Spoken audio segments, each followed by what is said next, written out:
Narito tayo ngayon sa kick-off ng Brigada Eskwela dito sa Division ng Mabalacat City.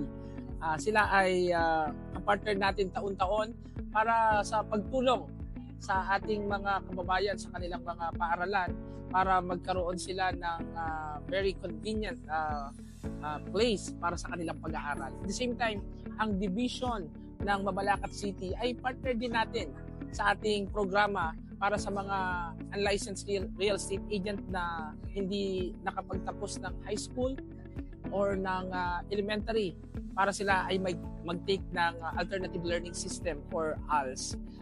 Patuloy ang ating pakikipag-partner sa DepEd dahil ako'y naniniwala na talagang ang edukasyon ay kailangang makamal ng bawat Pilipino para sila ay magtagumpay sa buhay.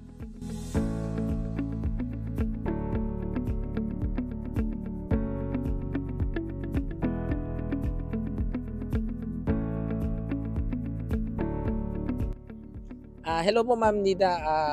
In-approach po kasi kami ni Sir Alan. Meron daw kayong gustong ilambing dito sa inyong pong school. Yes po, yung exit gate po sana namin. Anong gusto niyo sa exit gate, Ma'am? Mapalagyan po ng gate. Okay. So, kaalinsabay ng kick-off ng Brigada Eskwela. So, yung Brigada every year po yon. So, yung project niyo po ngayon para dito sa gate. Sige po, tingnan po natin kung ano yung maitutulong namin at yung mga gusto pang tumulong, di ba? Sige po, tara, tingnan po natin. Welcome po lahat ng gusto tumulong.